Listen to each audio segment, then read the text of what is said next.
بسم اللہ الرحمن الرحیم۔ آج ہم سورۃ الغاشیہ کا ترجمہ اور اس کی مختصر تفسیر پیش کریں گے۔ یہ سورہ غاشیہ مکی سورت ہے، قرآن مجید کی 88 نمبر سورت ہے۔ اس سورت کے اندر اللہ رب العزت نے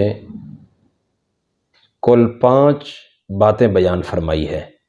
سب سے پہلی بات قیامت کی ہولناکی، قیامت کی ہیبت کا منظر اللہ نے بیان فرمایا، اور دوسری بات جن لوگوں نے دنیا کے اندر بدعمالیاں کی ہوں گی ان کے لیے سزا کا ذکر کیا گیا، اور تیسری بات جن لوگوں نے دنیا کے اندر نیک اعمال کیے ہوں گے ان کے لیے انعامات کا ذکر کیا گیا، اور چوتھی بات اللہ تعالی نے اپنی قدرت کے وہ مناظر بیان کیے جن سے قیامت کے واقع ہونے پر بطور دلیل کے اس کو پیش کیا گیا، اور 5ویں بات آخر میں نبی کریم صلی اللہ علیہ وسلم کو تسلی دی گئی اور آپ کو اس بات کی ہدایت دی گئی کہ آپ صرف بات پہنچائیں، آپ صرف پہنچانے والے ہیں، آپ کسی سے زبردستی اپنی بات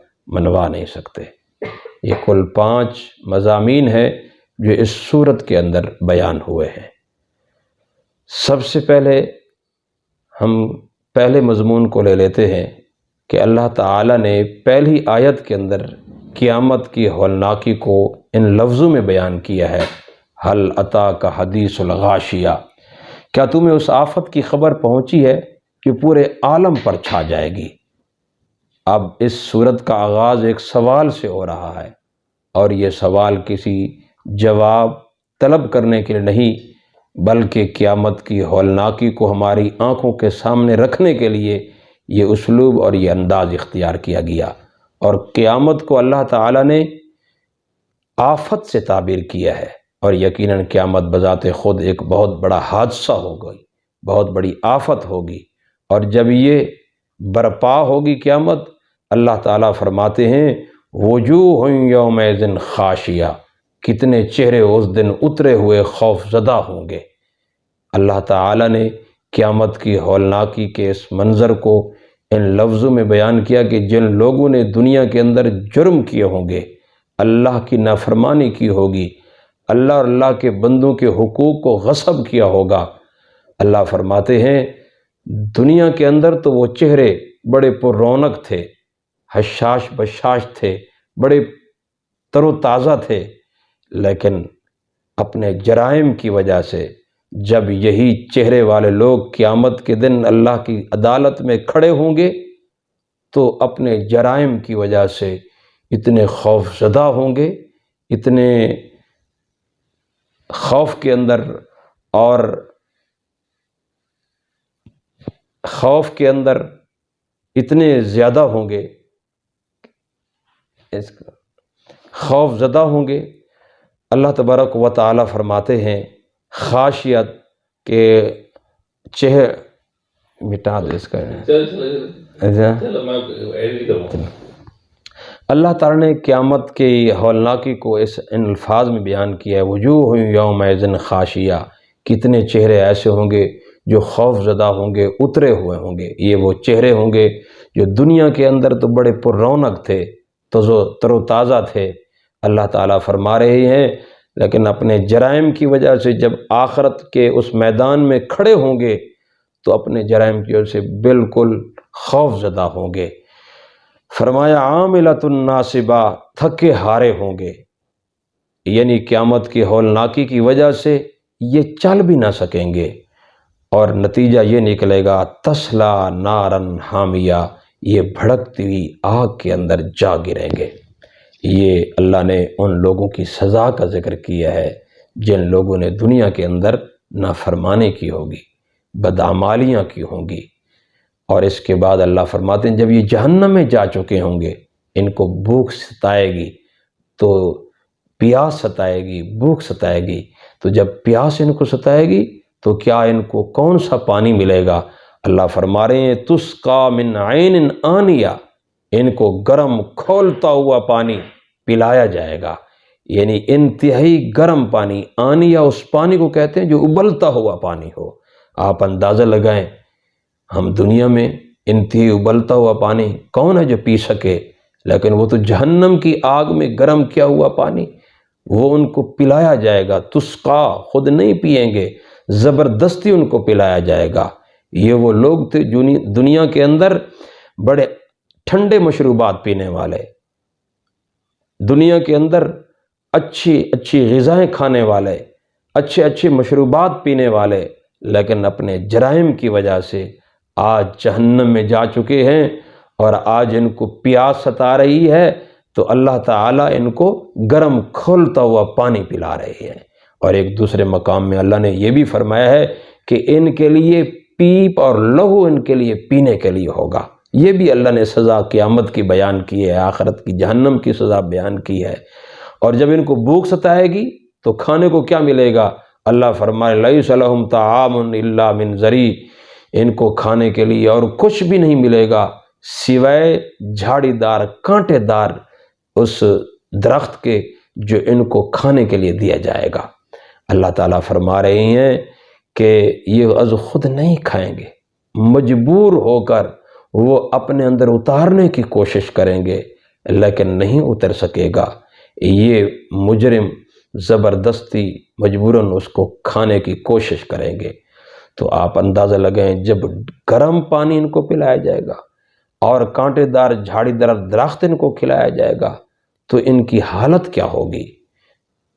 آخر میں اللہ تبارک و تعالیٰ فرماتے ہیں وہ کھانا جو ان کو کھلایا جائے گا لا یسمن ولا یغنی من جوع، نہ توانا کرے گا اور نہ ان کی بھوک مٹائے گا۔ تو اس منظر کو مد نظر رکھ کر بندے کو زندگی گزارنی چاہیے۔ دنیا عارضی ہے، وقتی ہے، آج ہے تو کل نہیں ہوں گے۔ اگر ہم اسی دنیا میں رہ کر صرف دنیا کے ہو کر رہ گئے اور آخرت کی اس ہولناکی کو ہم نے بھلا دیا، آپ اندازہ لگائیں کہ پھر کل قیامت کے دن کیا ہوگا۔ یہ وہ حقیقتیں جو اللہ ہماری آنکھوں کے سامنے پیش کر رہے ہیں۔ اللہ نے جو دنیا میں نعمتیں دی ہیں کوئی اس کا انکار نہیں کرتا، اس کو کھانا چاہیے، اچھی غذا، اچھا لباس، اچھا گھر، یہ اللہ تعالیٰ منع نہیں کرتے، لیکن اللہ تعالیٰ فرماتے ہیں ان تمام تر چیزوں کو استعمال کر کے لسانی اور عملی شکر میرا ادا کرو، زبان سے بھی اور عمل کے ساتھ بھی۔ عمل کے ساتھ اللہ کا شکر یہ ہے کہ جو اللہ نے نعمت دی ہے اس کو اللہ کی مخلوق پر خرچ کرو، ہمدردی کرو، لوگوں کے ساتھ اچھا برتاؤ کرو۔ تو اس لیے اللہ تبارک و تعالیٰ نے ہمیں دنیا میں جو کچھ بھی دیا ہے یہ امتحان کے طور پر دیا ہے۔ تو یہ 7 آیات ہیں، ان 7 آیات میں اللہ نے 2 مضمون بیان فرمائے ہیں۔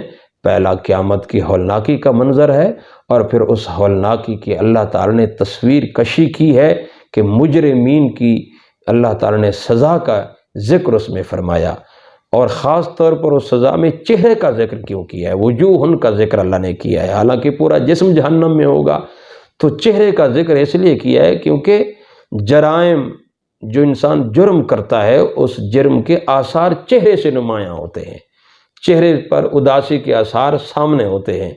تو اس لیے اللہ تعالیٰ نے اس چہرے کا ذکر فرمایا۔ یہ ایسے ہے جیسے کوئی بچہ ایک پیپر دے رہا ہو اور اس میں وہ جو کچھ آتا ہے وہ لکھتا چلا جاتا ہے، لیکن جب رزلٹ اور نتیجے کا دن آتا ہے تو اس کو پتہ ہوتا ہے کہ میں نے پیپر غلط حل کیا، صحیح نہیں لکھا، تو نتیجے والے دن اس کا چہرہ اترا ہوا ہوتا ہے، اداس ہوتا ہے۔ تو ایسا ایک وہ مجرم جو دنیا کے اندر شتر بے مہار کی طرح زندگی گزارنے والا، اللہ نے امتحان کے طور پر بھیجا تھا، اس نے دنیا کو امتحان نہیں سمجھا بلکہ اللہ کی نافرمانیاں کرتا رہا، بدعمالیاں کرتا رہا، اللہ کی مخلوق کو ستاتا رہا۔ کل قیامت کے دن جب اللہ کی عدالت میں کھڑا ہوگا تو نتیجہ تو بعد میں سنایا جائے گا، لیکن اس کا چہرہ اور اس کی اداسی اور اس کی پریشانی اس کے چہرے سے پہ نمایاں ہو رہی ہوگی۔ سورہ عابسہ میں اللہ تعالیٰ نے انہی کے متعلق یہ ارشاد فرمایا ہے کہ وَوُجُوهٌ يَوْمَئِذٍ عَلَيْهَا غَبَرَةٌ تَرْهَقُهَا قَتَرَةٌ، ایسے چہرے ہوں گے جن کے اوپر خاک اڑ رہی ہوگی، جو گرد آلود ہوں گے اور جن کے چہرے سیاہ کالے سیاہ ہوں گے۔ یعنی اپنی بدعمالیوں کی وجہ سے، اپنے گناہوں کی وجہ سے اللہ تعالیٰ فرماتے ہیں ان کے چہرے کالے سیاہ ہو جائیں گے، جرائم ان کے چہروں پر مار دیے جائیں گے۔ یہ تو اللہ نے مجرمین کی سزا کا ذکر کیا ہے۔ اگلی آیات میں اللہ تعالیٰ نے ان لوگوں کے انعام کا ذکر کیا ہے جن لوگوں نے دنیا میں رہتے ہوئے اللہ کی احکامات کی اطاعت اور فرمانبرداری کی، اللہ تبارک و تعالیٰ کو راضی رکھا، ہر موڑ پہ ہر موقع پہ اللہ کے حکم کی فرما برداری کی، نافرمانی سے بچتے رہے۔ اللہ نے ان کے بارے میں کیا فرمایا ہے؟ وَوُجُوهٌ يَوْمَئِذٍ نَاعِمَةٌ، کتنے چہرے اس دن تر و تازہ ہوں گے، خوش و خرم ہوں گے، لِسَعْيِهَا رَاضِيَةٌ، اپنی محنت پر خوش ہونے والے، کہ دنیا میں جو نے محنت کی، جو کوشش کی، جو نیک اعمال کیے، اللہ کے حقوق، اللہ کے بندوں کے حقوق صحیح معنی ادا کرتے رہے، اس خوف کے ساتھ زندگی گزارتے رہے کہ ایک دن ہم نے اللہ کے سامنے پیش ہونا ہے، ایک دن قیامت کا منظر ہمارے سامنے آنے والا ہے، ایک دن اللہ تبارک و تعالیٰ کو ہم نے اپنی پوری زندگی کا حساب کتاب دینا ہے۔ تو اس خوف کے ساتھ، اسی خطرے کے ساتھ زندگی گزارنے والے اللہ تعالیٰ فرماتے ہیں جب قیامت کے دن آئیں گے تو ان کے چہرے تر و تازہ ہوں گے، ان کے چہرے پر رونق ہوں گے، ان کے چہرے خوش خرم ہوں گے، ان کے چہرے کھل کھلا رہے ہوں گے۔ اللہ فرما رہے ہیں اپنی محنت پر راضی ہونے والے فی جنت عالیہ، بلند و بالا باغوں پر ہوں گے، بلند و بالا جنت میں ہوں گے۔ فرمایا لا تسمع فیہا لاغیہ، اس جنت کے اندر نہ کوئی بیہودہ بات سنیں گے۔ دنیا میں تو ان کو ستایا گیا، تکلیفیں پہنچائی گئی، اللہ کے دین کی دعوت دینے والے لوگ مذاق اڑانے والے تھے، لوگ ان کے اوپر مختلف الزامات لگانے والے تھے، انہوں نے ہر تکلیف برداشت کی، لیکن اللہ فرما رہے ہیں اب جنت کے اندر پہنچ چکے ہیں، جنت کا ماحول کیسا ہوگا؟ لا تسمع فیہا لاغیہ، اس میں کوئی بیہودہ بات، کوئی گالی والی بات، کوئی طعن و تشنیع والی بات، کوئی غیبت، کوئی اس قسم کی بات نہیں ہوگی جو ان کو سننی پڑے گی۔ فرمایا فیہا عین جاریہ، اس جنت کے اندر رواں دواں چشمے ہوں گے۔ اور پھر فرمایا فیہا سرر مرفوعہ، اللہ فرما رہے ہیں اونچی اونچی مسندیں ہوں گی ان کے لیے، واکواب موضوعہ، پیالے ساغر کرینے کے ساتھ ترتیب کے ساتھ رکھے ہوئے ہوں گے، وَنَمَارِقُ مَصْفُوفَةٌ وَزَرَابِيُّ مَبْثُوثَةٌ، اللہ فرماتے ہیں تمام قالینیں اور تکیے بچھے ہوئے لگے ہوئے ہوں گے، نہالچے ہر طرف پڑے ہوئے ہوں گے، اور بڑی ٹھاٹ باٹ کے ساتھ اس میں بیٹھے ہوئے ہوں گے۔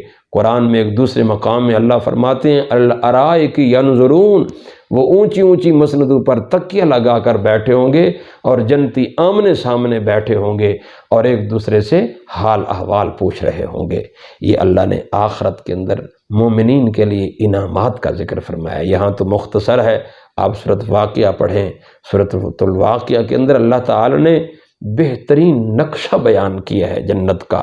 سورۃ الرحمن پڑھیں، اس میں بھی اللہ تعالیٰ نے انعامات کا ذکر فرمایا ہے۔ تو یہاں بھی اللہ تبارک و تعالیٰ فرماتے ہیں ان کے لیے گور تکیے، گول تکیے اور اس میں قالینیں اور نہالچے بچھے ہوئے پڑے ہوئے ہوں گے۔ یہ اللہ نے مومنین کے انعامات کا ذکر فرمایا، گویا کہ یہ تیسرا مضمون اللہ نے اس میں بیان فرمایا ہے۔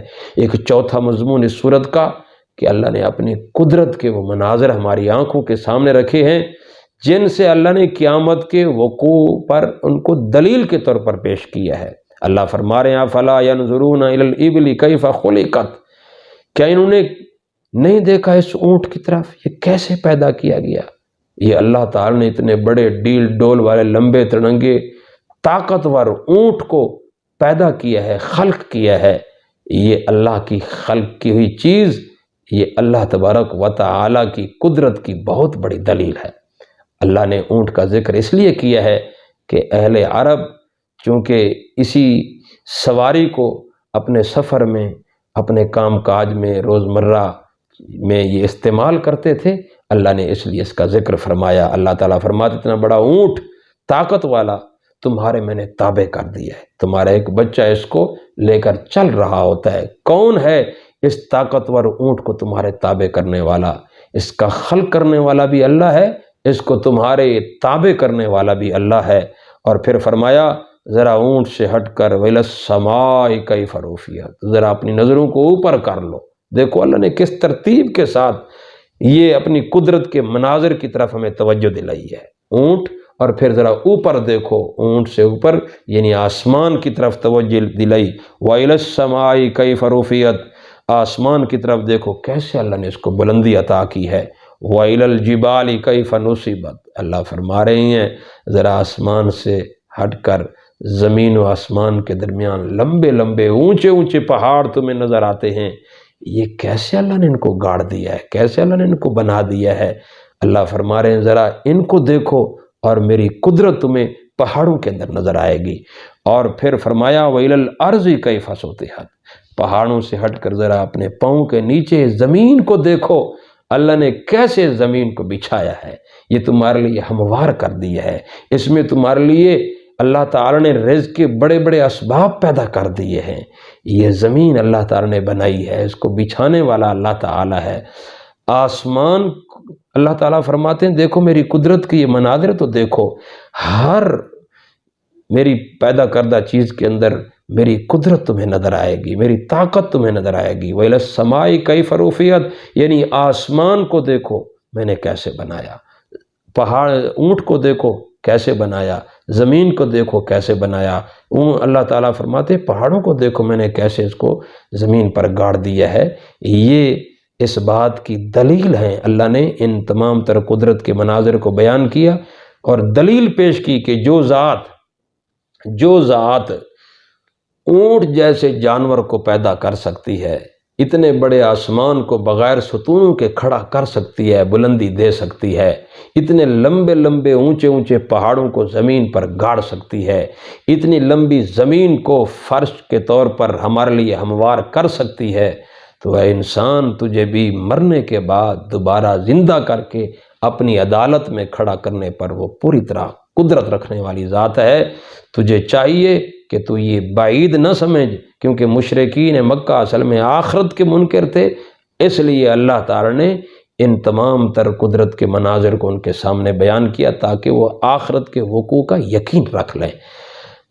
اور پانچواں مضمون جو اللہ نے آخر کے اندر بیان فرمایا ہے وہ یہ ہے کہ نبی کریم صلی اللہ علیہ وسلم کو اللہ نے تسلی دی کہ اے میرے پیارے پیغمبر صلی اللہ علیہ وسلم، آپ اتنے بڑے دلائل کے ساتھ آپ ان کو بات سمجھا رہی ہیں، آپ واضح عقلی نقلی دلائل پیش کر رہی ہیں، تو پھر بھی یہ لوگ بات ماننے کے لیے تیار نہیں ہیں، تو یقیناً ایک سچا داعی جب سچی دعوت لے کر کھڑا ہوتا ہے اور قوم کی اور امت کی سچی خیر خواہی اور ان کی ہمدردی دل میں رکھے ہوئے ہوتا ہے، اور وہ چاہتا ہے کہ یہ لوگ جہنم سے بچ کر جنت کے اندر جانے والے بن جائیں، تو پھر بھی وہ لوگ اس سچے خیر خواہ کی سچی دعوت کو قبول نہ کریں تو اس کے دل میں کتنی تکلیف پیدا ہوتی ہوگی، کتنی کڑن ہوتی ہوگی۔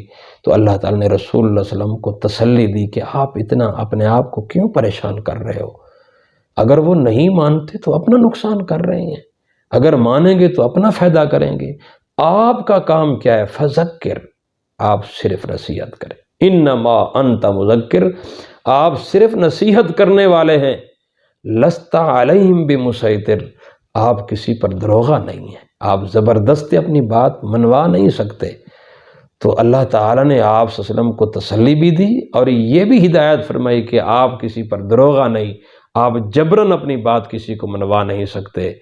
اس کے بعد فرمایا اے میرے پیارے پیغمبر اللہ من تولا و کفر، جس نے منہ پھیرا اور حق بات کو جان بوجھ کر اس کو ٹھکرا دیا، اس کا انکار کر دیا، فَيُعَذِّبُهُ اللَّهُ الْعَذَابَ الْأَكْبَرَ، اللہ ہی اس کو عذاب دے گا، بہت بڑا عذاب۔ وہ کون سا عذاب ہے؟ جو سورہ غاشیہ کی اسی صورت کے آغاز میں اللہ نے بیان کیا، وہ جہنم کی سزا ہے، وہ بہت بڑا عذاب ہے۔ اور اللہ نے فرمایا یہ میں کب دوں گا؟ اِنَّ إِلَيْنَا إِيَابَهُمْ، اس میں کوئی شک نہیں ہے ان لوگوں نے آخر کار ہمارے طرح ہمارے پاس ہی لوٹ کر آنا ہے۔ کہاں تک یہ بھاگیں گے؟ کہاں تک نافرمانیاں کریں گے؟ کہاں تک یہ لوگ روح گردانی کا رویہ اختیار کریں گے؟ آخر کار ان لوگوں نے ہماری طرف لوٹنا ہے۔ ثم انا علینا حسابہم، اور جب ہمارے پاس آئیں گے تو پھر ہمارے ذمے ہے ان کا حساب لینا۔ یہ اللہ نے آخر میں حساب کا ذکر بھی کر دیا کہ میں ان کی زندگی کا حساب لوں گا۔ تو یہ حساب اللہ تعالیٰ لیں گے، وہ حقدار ہے حساب لینے کا۔ کیوں؟ اس لیے کہ یہ زندگی دی ہوئی اسی کی ہے، یہ دنیا بنائی اسی کی ہے، نعمتیں جو آج ہم کھا رہے ہیں اسی کی دی ہوئی ہیں، تو وہ حق رکھتا ہے کہ ہم سے ایک ایک نعمت کے بارے میں سوال کرے۔ اور خود قرآن میں اللہ نے فرمایا ہے لَتُسْأَلُنَّ يَوْمَئِذٍ عَنِ النَّعِيمِ، لام تاکید کا ہے۔ اللہ نے فرمایا میں ضرور تم سے ایک ایک نعمت کے بارے میں سوال کروں گا، ایک ایک نعمت کے بارے میں پوچھوں گا۔ تو لہٰذا بندے کو چاہیے کہ اللہ نے جتنی بھی ہمیں نعمتیں عطا فرمائی ہیں اس کی صحیح معنی ہم قدر کریں اور اس کو صحیح استعمال کریں، تاکہ ہم کل قیامت کے دن اللہ کی عدالت میں سرخرو ہو سکیں۔ اللہ تعالیٰ نے اس صورت کے اندر یہ 5 مضامین بیان کیے ہیں۔ اللہ تعالیٰ سے دعا ہے اللہ تعالیٰ ہم سب کو ان سب باتوں پر عمل کرنے کی توفیق عطا فرمائے اور ہمارے دلوں میں صحیح زندہ آخرت کی فکر پیدا فرمائے۔ وما علینا الا البلاغ المبین۔